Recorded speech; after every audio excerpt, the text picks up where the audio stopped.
দেখতে পাচ্ছেন মণ্ডপ চত্বরে হচ্ছে এত লেভেলের ভিড় একদম।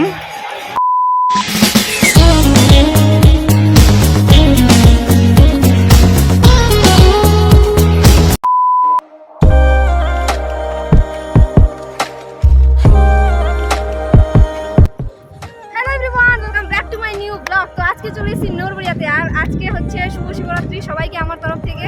তো চলুন নড়বুড়িয়ার স্পেশাল ব্লগ আজকে শুরু হচ্ছে, তো সবাই দেখতে থাকুন। আর এখন আছি নদীতে, নদীতে কোনো জল নেই, আর কত দোকান পাশার এসছে, ভিড়ভাড়টা কেমন কি সবটাই এই ব্লগের মধ্যে থাকবে। তো চলুন ব্লগটা স্টার্ট করা যাক। তো এই যে নদী, নদীতে কোনো জল নেই, এখানে স্নান টান অনেকেই করছে। তো আমি সকাল সকাল চলে এসেছি বাড়ি থেকে বেরিয়ে, তো তারপর দোকানে এখানে পৌঁছে গেছি। তারপরে হচ্ছে গাড়িতে করেই আসলাম আমি, আর মালটালও নিয়ে যাওয়ার ছিল কিছু, তো কুশমুড়ি থেকে কিছু মাল নিলাম। তারপর সোজা চলে এসেছি অটোতে করে, একদম একাই এসেছি, কেউ নেই। তো এখন চলুন ব্লগটা স্টার্ট করা যাক, আপনাদেরকে দেখাবো কেমন ভিড় ভাট্টা, দোকান পাশার আর প্রচুর জ্যাম। আর আমি ফার্স্ট ডেতে চলে এসেছি। তো আর নদীতে কোনো জল নেই, একদম হালকা অল্প অল্প জল আছে। কেউ বলছে যে মানে আজকে সন্ধ্যাবেলা জল ছাড়া হবে এরকমটা। তো চলুন ব্লগটা স্টার্ট করা যাক। প্রচুর লোকজন একদম দেখতে পাচ্ছেন। তো চলেন এটা দিয়ে এখন উপরে উঠে যাক। এই যে রাস্তা, আর এইখানে সব বস্তা দিয়ে দিয়েছে, একদম বাঁধ বেঁধে দিয়েছে। সো গাইস, তো এই হচ্ছে আমার একটা ছোট্ট বুনু, এর সাথে দেখা হলো, আমার ভিডিও বলে দেখে, তো একদম কিউট সা। তো আমাদের মতো এরাও দোকান নিয়ে এসছে। তো এই যে এটা হচ্ছে আমাদের দোকান। তো এখন আমরা শিব ঠাকুরের মাথায় জল ঢালতে যাবো। তো চলুন ওখানে গিয়ে দেখা হচ্ছে। তো চলুন, এখন হচ্ছে এই বুনুটাই আমার পার্টনার। ওমা আসলাম, চলিয়ে গাইস। আর জাম তো প্রচুর হয়েছে একদম। কোন দিক দিয়ে যাবা বলো? এদিক দিয়ে, এদিক দিয়ে, হাতটা ধরো আমার।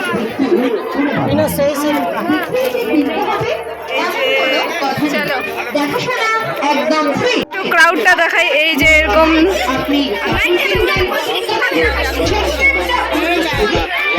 অনেক লোক, নদীতে অনেক জল না থাকায় হচ্ছে নদীতে অনেক দোকান পাশার বসে গেছে, প্রচুর ধুলা একদম, এত লোকের সমাগম। তো এখন আমাদেরকেও হচ্ছে নিতে হবে। এই যে এখানে দেখতে পাচ্ছেন মণ্ডপ চত্বরে হচ্ছে এত লেভেলের ভিড় একদম। তো চলুন আগে আমাদের কাজটা করতে হবে, এখান থেকে সব কিছু নিতে হবে পূজার জন্য, তারপরে পূজা দিব। এই যে তো আমরা চলে এসেছি এখানে পূজার সরঞ্জাম নিতে। এই যে দিচ্ছে আমাদেরকে, এই দিদিটা সাজায় সব কিছু। তো এখান থেকে নিয়ে তারপরে হচ্ছে মন্দিরে এখন পূজা দিতে যাব।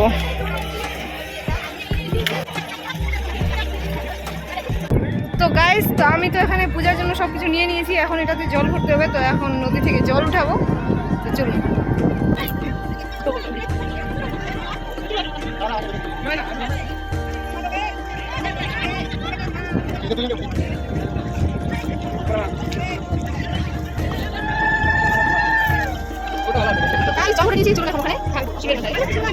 তো ফাইনালি আমরা হচ্ছে লাইনে দাঁড়িয়ে পড়েছি, এই যে, আর অনেক বড় লাইন।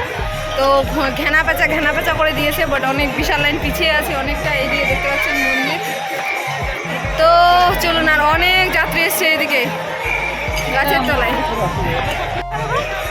হর হর মহাদেব। চলো আপনারা মন্দিরটা একটু দর্শন করে নিন, ভোলেনাথ দেবের আমাদের মন্দির। আর সামনে কিন্তু মামু লোক দাঁড়ায় আছে, এই যে দেখতে পাচ্ছেন। তো এখনই আমি পূজা দিয়ে চলে আসলাম দোকানে। তো তারপরে দেখতেই পাচ্ছেন যে এখানে সন্ধ্যা হয়ে গেছে। তো আমি আর সন্ধ্যার পর তারপর ওখানে আমি ছিলাম না, তারপরে আমি বাড়ির উদ্দেশ্যে রওনা দিই। আর বাড়ি ফিরতে ফিরতে আমার রাত হয়ে যায়। এই যে দেখতে পাচ্ছেন অটোতে উঠে গেছি, আর তারপরে আমার মানে টোটো করেই বাড়ি আসতে হয়েছিল কুশমন্ডি থেকে, কারণ গাড়ি ছিল না, আর অনেক রাত হয়ে গেছিলো। আর পরে আমি ওই পারের মানে দেখাইনি কোনো ভিডিও, কারণ ওই পারে আমার যাওয়াই হয়নি। হয়তো পরে আবার কোনো নেক্সট দিন আমি যদি আসি তাহলে আবার কোনো ভিডিও আসবে। তো এটাই ছিল আমার নড়বুড়িয়ার ব্লগ। তো আপনাদের যদি ভিডিওটা ভালো লাগে লাইক করে প্লিজ চ্যানেলটা সাবস্ক্রাইব করে দেবেন। দেখা হচ্ছে নেক্সট ভিডিওতে। Tata, bye bye.